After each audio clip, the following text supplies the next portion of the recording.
तो बेटा ये government Delhi inter science college का फर्स्ट ईयर इंग्लिश का जो है वो पेपर है जो इस साल हुआ है 2025 में। तो उसके हम जो है वो इंग्लिश के पेपर को यहाँ पर सॉल्व करेंगे ताकि बोर्ड एग्जाम्स के लिहाज से आपकी प्रैक्टिस हो सके। ठीक है, तो सबसे पहले तो आपको पता है 20 MCQs होता है। अब MCQs देखते हैं कहाँ कहाँ से आए हैं। तो फर्स्ट है to get with golden belts this phrase indicates to live dash. तो ये तो पर्ल्स ऑफ विजडम का क्वेश्चन है कि सिल्वर गोल्डन बेल्ट्स बांध लेना, इससे क्या पता लगता है? स्लेवरी लाइफ ना, गुलामी की ज़िंदगी। ठीक है। सेकंड है on answer of question 2 king John सोर बाय डैश। तो ये एबर्ट ऑफ कैंटरबरी से है, MCQs है कि हर एक सवाल के जवाब पर उसने कसम खाई थी। तो पहले सवाल के जवाब पर उसने सेंट जॉन की कसम खाई थी, सेकंड में सेंट बिटल की कसम खाई थी और थर्ड में मास की कसम खाई थी। ऐसा ही है, सही बात है। तो सेंट बिटल हो जाएगा इसमें यहाँ पर। थर्ड है in the line when he might have captured the Victus cup. Okay, मतलब इन्होंने यहाँ पर ईयर देख लेता हूँ 2025। ओके, इन्होंने यहाँ पर रिड्यूस सिलेबस फॉलो नहीं किया। ठीक है, क्योंकि ये वाला जो क्वेश्चन आया ये आपका out of the reduce syllabus है। ये डोंट क्विट का क्वेश्चन है, ये MCQs है। तो मैं इसके आंसर नहीं बता रहा चूँकि ये रिड्यूस सिलेबस आउट हो गया। तो दिल्ली कॉलेज से वैसे एक्सपेक्टेशन नहीं थे कि वो ऐसा करेंगे, बट ऐसा हो चुका है। ठीक है, ओके, अच्छे कॉलेज में शुमार होता है। फोर्थ है SAT। SAT स्टैंड्स फॉर, ये तो पता है, चूजिंग करियर्स है, स्कॉलिस्टिक असेसमेंट टेस्ट। फिफ्थ है काहोलीज follow the spiritual path and symbolise the search of dash.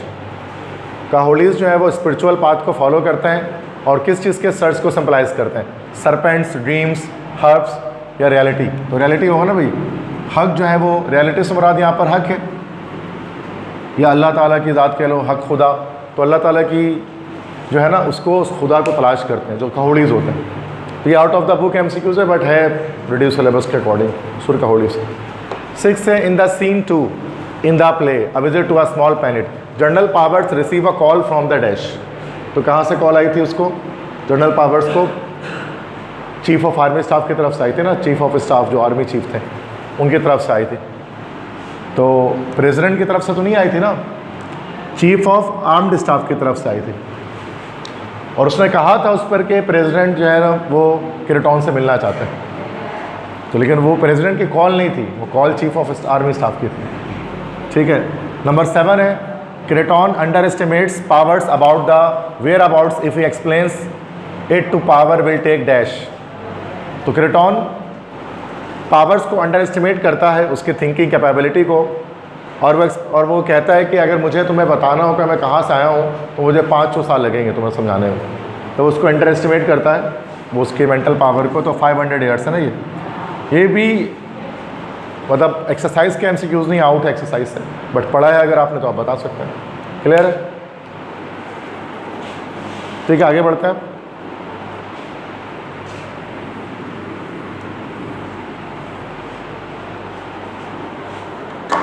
ठीक है, सो नेक्स्ट क्वेश्चन हमारे पास है the word reconnoiter means dash. Reconnoitering ये वर्ड है ना, ये the a visit to a small planet, बल्कि सॉरी इससे पहले ये सवाल है Kreton considered human civilization as dash.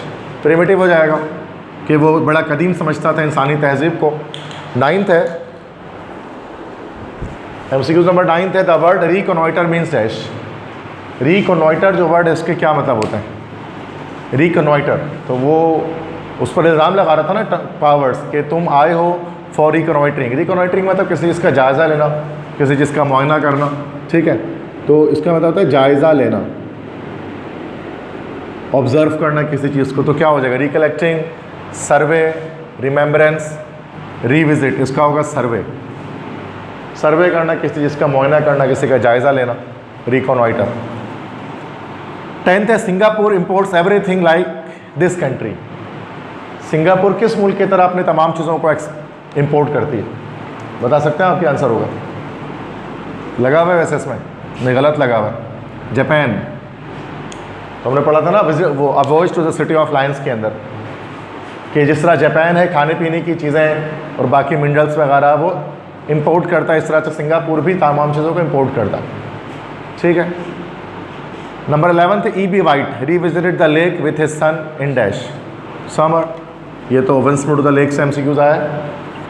12 है Mathilde's husband worked evening as a dash. Mathilde के जो शौहर थे मिस्टर लॉयजल, वो शाम के वक्त जो है वो क्या काम करते थे? हैंड प्रिंटिंग, मतलब हाथ से वो फोटोकॉपी किया करते थे डॉक्यूमेंट्स को। तो इसका देखते हैं क्या आंसर हो सकता है।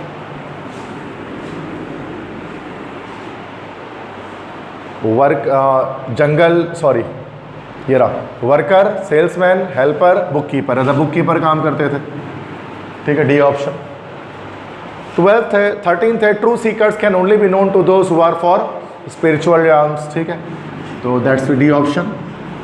14th है, माय नेम इज ओजामेंडियस, तो ये आगे रिड्यूस सिलेबस से आगे, उसका आंसर नहीं बता रहा मैं, ये नहीं आएगा आपका, ठीक है, ओजामेंडियस तो रिड्यूस हो गया। 15th है, study of computer science requires this skill. Yes, logical skills require होते हैं, बिल्कुल सही, ए ऑप्शन।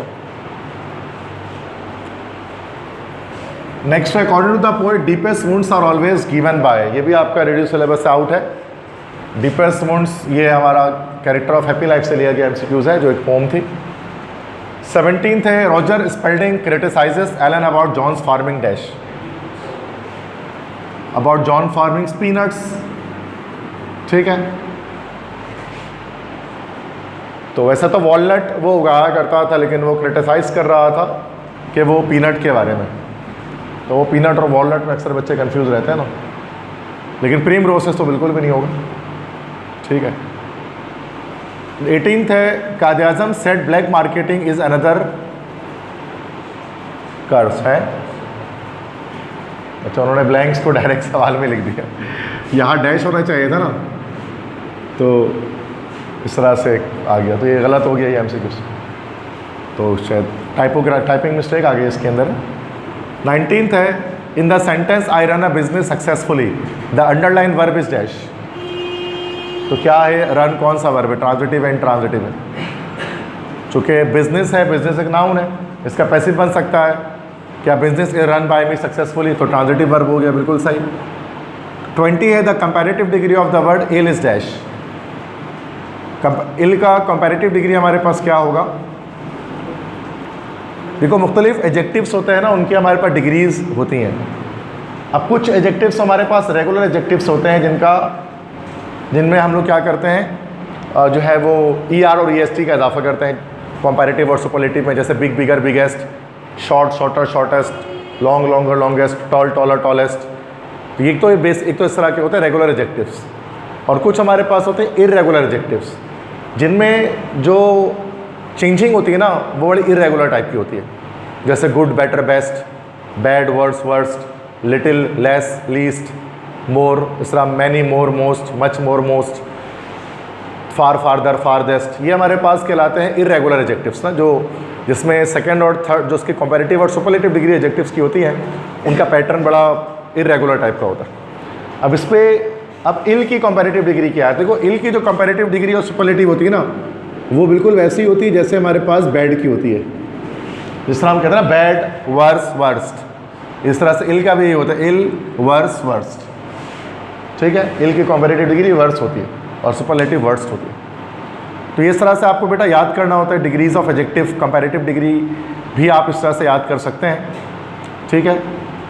बात समझ में आ गई? तो मसला क्लियर है, ठीक है, ओके। तो ये हमारे पास हो गए, एमसीक्यूज आ गए सारे। तो इसके बाद आते हैं हम लोग सेक्शन बी की तरफ आते हैं, सेक्शन बी देखते हैं।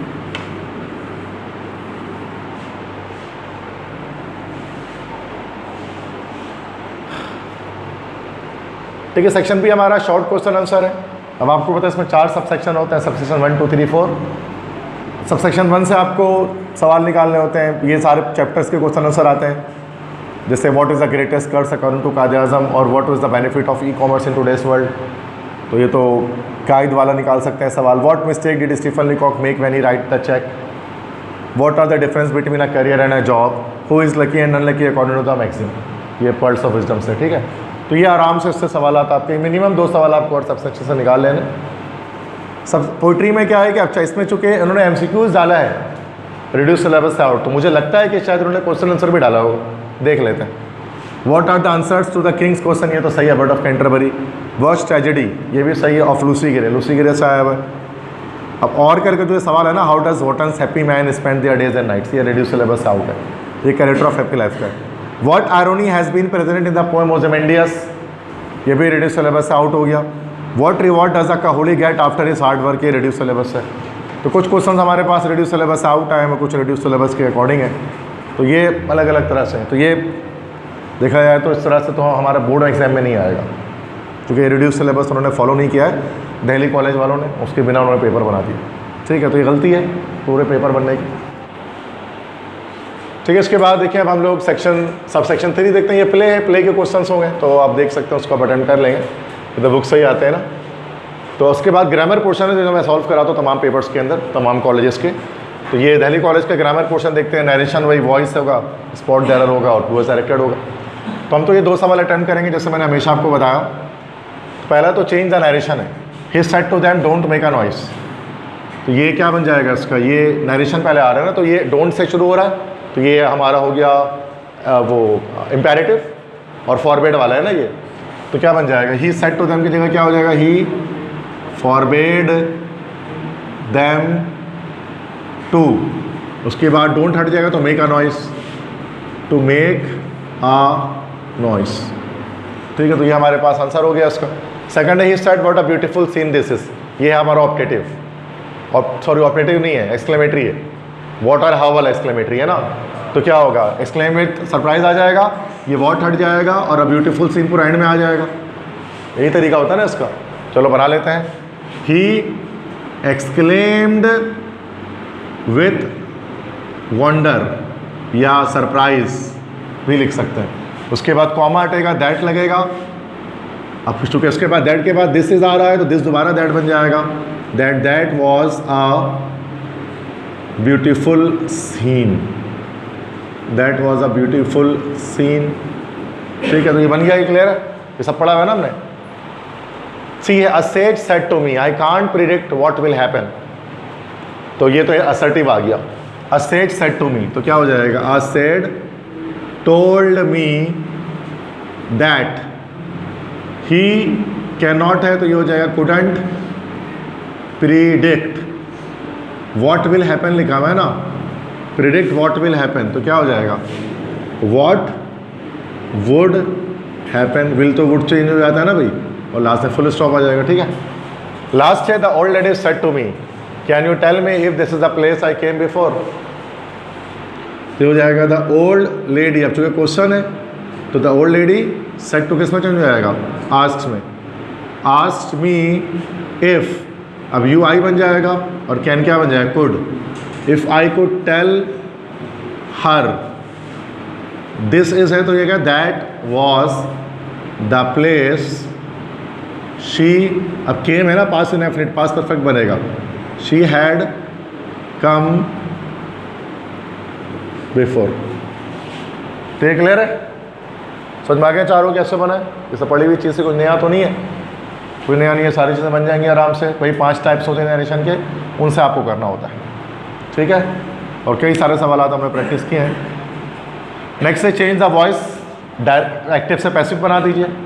ठीक है, तो does he trouble you in the class, तो ये इंटरोगेटिव है, तो डज है ना, तो डज की जगह इज हमारा आ जाएगा, और यू है तो आर लगेगा, तो आर यू उस वर्ब के third form, disturbed by him, by him, उसके बाद एक्स्ट्रा वर्ड लग जाएगा इन द क्लास। समझ में आ गया सबको, आता है सबको एक्टिव पैसिव करना। दूसरा है कि late her write an application. अब देखो लेट वाला कैसे बनता है, लेट इसी तरह से जाएगा, लेट ऐसे रह जाएगा, लेट उसके बाद एन एप्लीकेशन, ऑब्जेक्ट आएगा, फिर बी लगा देंगे, बी रिटन हर। ठीक है, let her write an application, तो let an application be return her. ठीक है, या बी रिटर्न टू हर भी कह सकते हैं। तो लेट वाला इस तरह से बनता है कि लेट आ जाए तो लेट के साथ बी लगा देते हैं ऑब्जेक्ट के बाद। ठीक है, सी है, people considers him as the best allrounder, तो ये ही आ जाएगा, इज आ जाएगा, चूँकि प्रेजेंट सिंपल है, तो क्या हो जाएगा, he is considered by, by क्या हो जाएगा, पीपल। उसके बाद एक्स्ट्रा वर्ड ऐसे ही आ जाएगा, पूरा लिख दो, एज द बेस्ट ऑलराउंडर। ठीक है। डी है he teaches us English daily, present simple है, इज एम आर लगेगा, अस पहले आ गया तो क्या हो जाएगा, we are taught by him English daily. समझ गए? तो मैं ये 2 क्वेश्चन अटैम्प्ट करने बेटा बोर्ड एग्जाम में, एक नरेशन करेंगे और वॉइस पढ़ेंगे। बाकी आखिरी के तो थोड़े मुश्किल होते हैं, दैट्स वाई हम उसको नहीं अटैम्प्ट करते। अब जैसे ये है, spot the errors and do the correction of verb, preposition and adjective in the following sentences. अगरचे मैं आपको उसको मना करता हूँ, लेकिन जब मैं पेपर सॉल्व कर रहा होता हूँ, अगर आपने देखा है लेक्चर्स, तो मैं इसमें सारे सॉल्व करा रहा हूँ, ये भी सॉल्व करा रहा होता हूँ, हर वीडियो में मैं ये सॉल्व करा देता हूँ। तो ऐसे ही करा देता हूँ, इसके मकसद नहीं कि आपको पेपर में करना है। ऐसे ही कुछ बच्चे जो यूट्यूब पर देख रहे होते हैं, वो चाहते हैं कि सर हम तो ये, हमारी तो ग्रामर अच्छी है, क्योंकि बहुत सारे बच्चे ओ लेवल्स और ओ लेवल्स वाले देख रहे होते हैं, जो ओ लेवल से इंटर की तरफ शिफ्ट हुए हैं, अब उनकी इंग्लिश तो बचपन से बहुत अच्छी रहती है, तो वो तो जानबूझ के ये सवाल अटैम्प्ट करते हैं, वो तो आराम से आप कर सकते हैं उसको। अब जो कराची बोर्ड के होते हैं, वो थोड़ा सा जाहिर सी बात है उनकी ग्रामर इतनी अच्छी नहीं होती है, तो फिर वो बेहतर है कि वो सिर्फ 2 सवाल अटैम्प्ट करे, बाकी 2 छोड़ दें। इसी नीयत से मैं करा देता हूँ कि जिसको अटैम्प्ट करना ग्रामर, वो ग्रामर करे। अच्छा, इसमें स्पॉट एरर स्पॉट करना होता है, रीराइट करना होता है सेंटेंस को, जो हमारे पास मिस्टेक्स हैं उनको ओमिट करके। जैसे a higher you go a lighter you feel, आप बता सकते हैं क्या गलती यहाँ पर है? दा आएगा, बिल्कुल सही कहा हारिस ने। अ lighter you go a lighter you feel है ना, तो ये हो जाएगा आ की जगह दा आएगा, चूँकि डबल कंपैरेटिव है। जब 2 कंपैरेटिव एक साथ आता है तो दा लगता है, तो ये इस ए की जगह पर भी दा आएगा और इस ए की जगह पर भी दा आएगा। ये सही गलती उन्होंने निकाली। बी है I had broken the window yesterday, तो बता सकते हैं गलती क्या है इसके अंदर? मैंने कल एक खिड़की तोड़ी, बता सकते हो गलती इसके अंदर? नहीं, गलती है कि देखो ये टेंस अभी जो बना हुआ है, क्या बना हुआ है? Past perfect. Past perfect tense कभी भी सिंगल एक्शन को शो नहीं करता, past perfect tense double action को शो करता है, 2 काम को शो करता है। जैसे डॉक्टर के आने से पहले मरीज मर चुका था, the patient had died before the doctor केम। 2 काम पास्ट के होंगे ना, तो उसमें पास्ट परफेक्ट लग रहा होता है, और एक के साथ पास्ट इंडेफिनिट। लेकिन एक ही काम अगर पास्ट का बता रहे हो आप, तो वो पास्ट इंडेफिनिट से बनता है। जैसे मैंने कल खिड़की तोड़ी, तो पास्ट परफेक्ट थोड़ी ना होगा, पास्ट इंडेफिनिट बनेगा। ये हो जाएगा I broke the window yesterday. Had broken की जरूरत नहीं थी, क्योंकि हैड लग रहा है अगर वर्ब के थर्ड फॉर्म के साथ, उसका मतलब आगे कोई एक सेंटेंस इसके साथ पास्ट इंडेफिनिट का भी कनेक्ट करना पड़ेगा। पढ़ा ना बचपन में कि हमारे स्कूल पहुंचने से पहले घंटी बज चुकी थी, या हमारे स्टेशन पहुंचने से पहले ट्रेन रवाना हो चुकी थी, उसमें लगता है पास्ट परफेक्ट। ऐसा होने से पहले ऐसा हो चुका था, ये है पास्ट परफेक्ट। सी है he is in hospital since 2020, गलती निकाल सकते हैं, वो 2020 से अस्पताल में है। गलत जवाब। ये अगर सिंस फॉर आ गया तो ये टेंस आया परफेक्ट कंटिन्यूअस, तो ये हो जाएगा he has been in the hospital since 2020। तो ये सिंस आ गया ना, सिंस फॉर आ गया, तभी ये सवाल करने में मना करता हूँ, क्योंकि अक्सर बच्चे गलत करते हैं इसको। तो कितनी मुश्किल बात नहीं है, लेकिन ग्रामर हमारी बचपन से होती भी है। ठीक है। डी है mass is good in mathematics, इसमें गलती निकाल सकते हो कि मास मैथमेटिक्स में अच्छा है। मास सिर्फ गुड मैथमेटिक्स नहीं, ये प्रेपोजिशन मिस्टेक है, इन नहीं आएगा, एट आएगा। गुड एट मैथमेटिक्स, किसी चीज़ में आप अच्छे होते हैं तो good at, not good in. जैसे he is good at mathematics, मतलब इस तरह से बोले। तो आप देख सकते हैं कि सवाल अटैम्प्ट करना बेहतर है कि उसको छोड़ा जाए।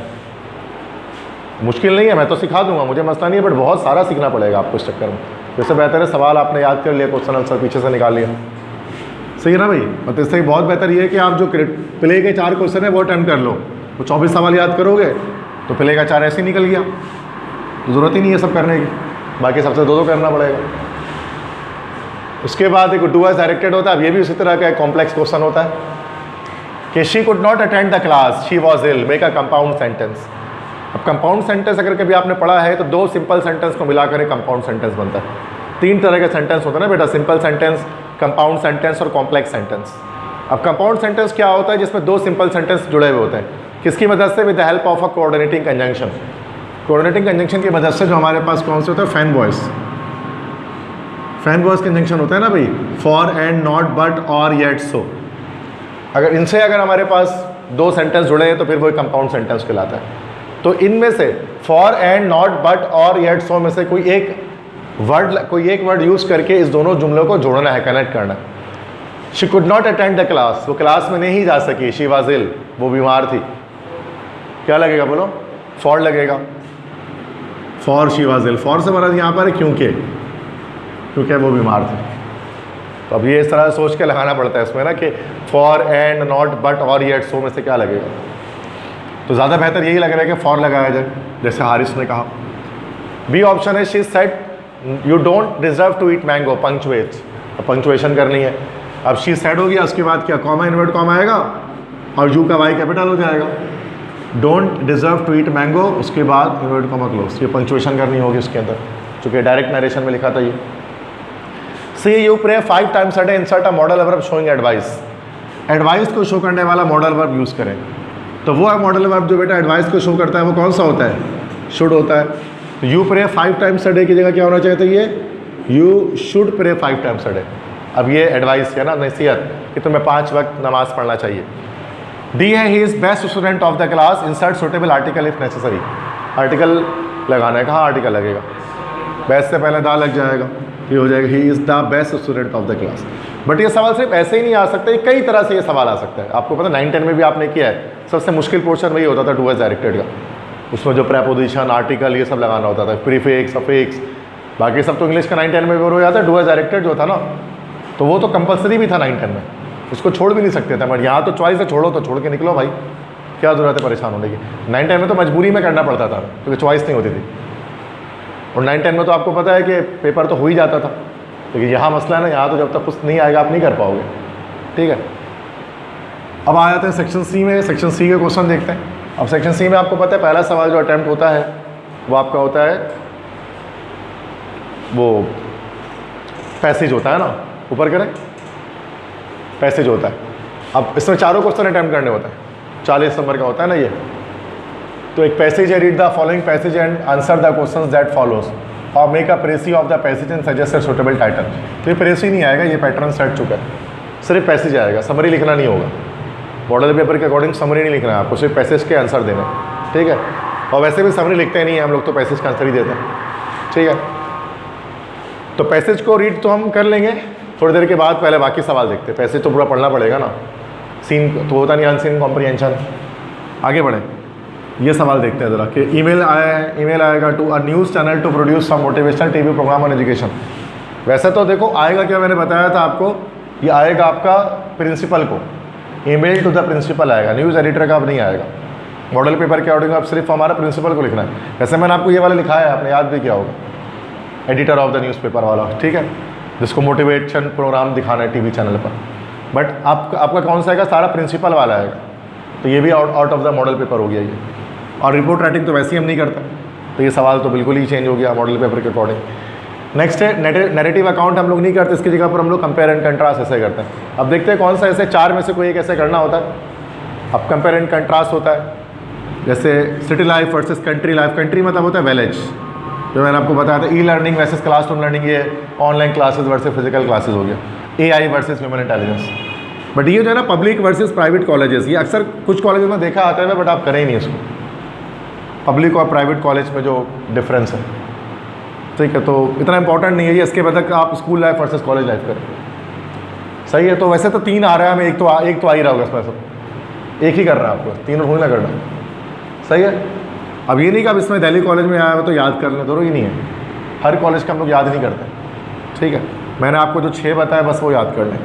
Question number 6, draft a covering letter along with a CV in response to the following advertisements. आप कवरिंग लेटर और CV लिखेंगे। ठीक है, तो a leading company is looking for an experience marketing manager, the candidate should have at least 5 years experience. अब देखो क्या करना है, कवरिंग लेटर लिख देंगे, CV जब लिखेंगे ना तो एक्सपीरियंस में 5 साल डाल देंगे। हम लोग वैसे 1 year डाल लेते हैं ना शायद, तो 5 years कर दिया उसका एक्सपीरियंस को। और क्वालिफिकेशन के अंदर मार्केटिंग मैनेजर चाहिए। मैनेजर मतलब चाहिए तो उसका मतलब ये हमारा कोई कॉमर्स का फील्ड है ना ये, तो इंटर आप कॉमर्स से करा दो, FSC आपका इंटर कॉमर्स हो जाएगा। बाकी यूनिवर्सिटी की बात करेंगे तो यूनिवर्सिटी में कराची यूनिवर्सिटी आ जाएगी, और जो डिग्री आप उसको दिला दो कौन सी, MBA की दिला दो, मास्टर्स ऑफ बिजनेस एडमिनिस्ट्रेशन। तो MBA की डिग्री नॉर्मली मैनेजर्स वगैरह के लिए होती है, MBA मार्केटिंग में जो करते हैं ना लोग, वो लोग जाते हैं। तो इस तरह से आपने डिग्री चेंज कर देनी है, बाकी तो सारा वैसे ही रहेगा। क्लियर है? तो ये तो हमें पता है, कुछ भी आ जाए हम अपनी तरफ से हम चेंज कर सकते हैं। तो ये मार्केटिंग मैनेजर एक नया आ गया तो MBA की डिग्री होती है, मैनेजर जो भी आ गया ना MBA की डिग्री होगी उसके लिए। ठीक है, MBA जो लोग करते हैं वो मैनेजर बनते हैं। तो ये सुना होगा BBA MBA होता है ना, ठीक है। BBA भी करा सकते हैं अगर आपको लगता है BBA करना, तो BBA भी है, पहले BBA होता है फिर MBA होता है। तो BBA करके भी मैनेजर बन सकते हैं, MBA करके भी बन सकते हैं। पहले बैचलर्स होता है फिर मास्टर्स हो जाता है। ठीक है, अब आ जाओ पैसेज दिखा दो, ज़रा पैसेज देख लेते हैं।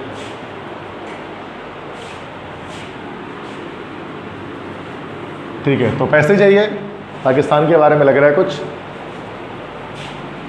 इन Pakistan media is working freely and independently in case of electronic media. अब देखो ये जो भी कुछ लिखा हुआ है ना, मैं पढ़ नहीं रहा, लेकिन ये शुरू का 1 2 3 सवाल जो है ना ऊपर से आपको मिल जाएगा आराम से।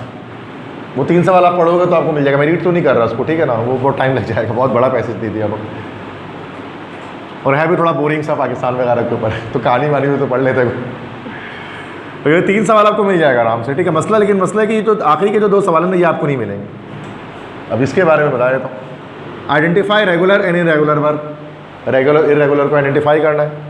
अब जो ग्रो है ये हमारा कौन सा वर्ब हो जाए, ग्रो ग्रीव ग्रोन, इरेगुलर हो जाएगा ये, समझ में आती बात। रिप्रेजेंट क्या हो जाएगा, रेगुलर हो जाएगा, रिप्रेजेंट रिप्रेजेंटेड रिप्रेजेंटेड। इज क्या हो जाएगा, इरेगुलर। इज हमारा फर्स्ट फॉर्म होती है, वॉज वर्ब सेकंड फॉर्म होती है, और बीन थर्ड फॉर्म होती है, पता है ना, स्टेट वर्ब है ये।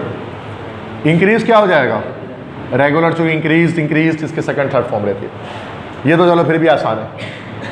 Next, identify the parts of speech of the italic bold words in the sequence. Italic bold word इसमें जो है ना उसका पार्ट्स ऑफ स्पीच बताना। अब देखते हैं कहाँ लिखा है। इलेक्ट्रॉनिक दिखा मुझे एक, सीमिंगली, वह 2 ही है, और है क्या, देखो बोल्ड इटैलिक वर्ड बस 2 ही है, मतलब बोल्ड हुआ होगा और इटैलिक मतलब थोड़ा सा तिरछा में जैसे इस फॉन्ट पे लिखा होगा। कोई बात है, 2 ही होगा, जाहिर सी बात 2 नंबर का 2 होगा, और तो नहीं है ना भाई, मुझे तो नहीं दिख रहा, शायद नहीं दिख रहा, ठीक है ना। चलो इस 2 का बताते हैं। सीमिंगली ये क्या होगा, बिल्कुल सही, हमारे पास ये हो जाएगा, दिस इज एडवर्ब, एडवर्ब हो जाएगा ये। और इलेक्ट्रॉनिक क्या हो जाएगा, एक आ गया ना एंड में, तो बताया था मैंने आपको ये क्या हो जाता है, एडजेक्टिव, जैसे fantastic, alcoholic, horrific, tragic, terrific, ठीक है। तो इस तरह से हमारे पास एडजेक्टिव और LY आता है तो एडवर्ब हो जाता है। तो ये हमारे पास आइडेंटिफाई कर लिया हमने, वर्ड लिखेंगे उसके साथ लिख देंगे कि ये क्या है, ये क्या है। क्लियर है, समझ में आ गया।